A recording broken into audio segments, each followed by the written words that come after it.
Dave, welcome back to dry land, my man.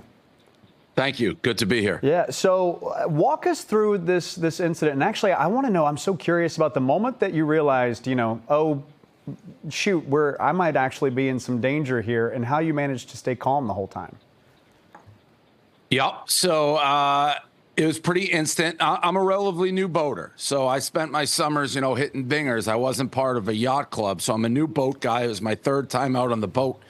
And a lot happened, whether I untethered the boat before trying to turn it on or it broke free, only God knows. But what I do know is I was no longer tethered to my buoy and the boat was dead, totally dead.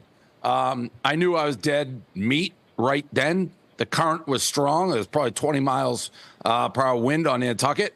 And I had no radio. I had no engine. I had no nothing. And I was just floating off to sea.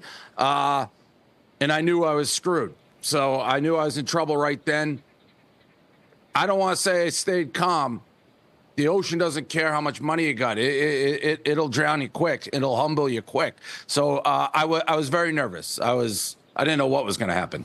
The irony of the sign that's right behind you as well that says "Don't give up the ship." So you held on. You had to have some hope until the moment that you saw that was it a kayaker? Is that who you spotted out there?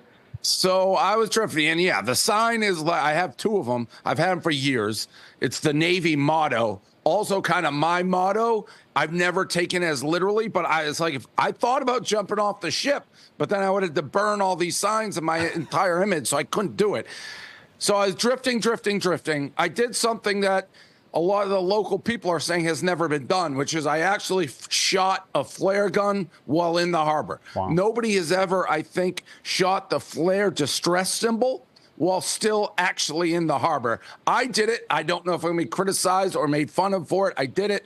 So I'm floating further away. I'm like, am I going to run into a ferry? And a young woman in what looked to be a rowboat of sorts, it was a little dinghy, came up to me. She recognized me. I was clearly at this point exasperated, sunburned. It was like Tom Hanks in Castaway. And she's like, hey, Dave, I won't make a TikTok of this. Actually, I don't have my phone is what she said. And I didn't have my phone either. So she radioed into the harbor master. I think the line was busy. And then she called the Coast Guard. And the Coast Guard came and rescued me. So, by the way, do you know who that woman was? Do you have her name by chance?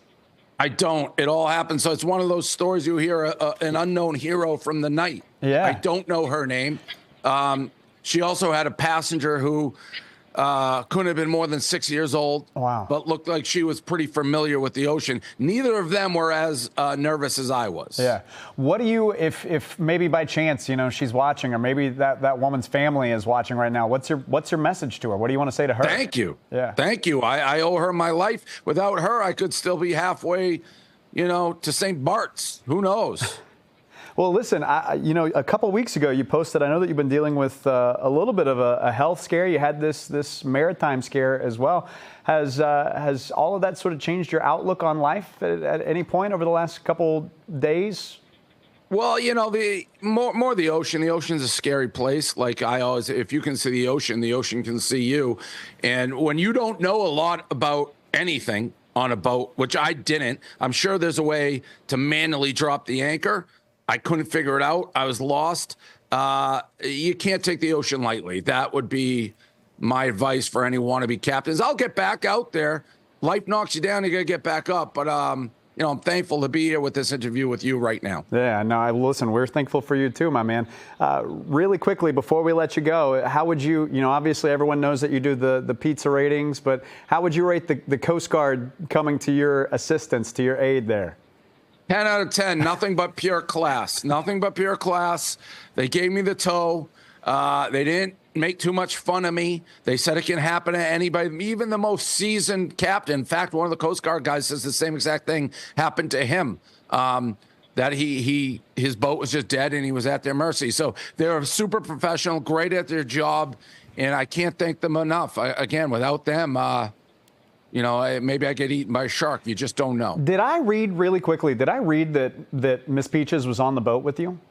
No, thank God. Oh, good. Yeah. Yeah. No, that would have been I don't know what I would have done. I would have had to protect her with my life. And at that point, I was very nervous for my own life. I don't know. Thank God she wasn't. I'm not ready for her to join me on my adventures quite yet. I got to have total confidence. Yeah. Well, really quickly, how is Miss Peaches doing before we let you leave here? She's great. She's a little bit mischievous. She's enjoying the island. We have a big gala this weekend for her, a new dress. So she's very excited for that, but she's doing wonderful. Thank you for asking. Of course. Dave Portnoy live for us on the island. Dave, as always, we're thankful that you're okay, my man, and that you're back on dry land, and we appreciate you bringing us all the content and the stories that you always do. Thank you. I appreciate it. Stay safe out there.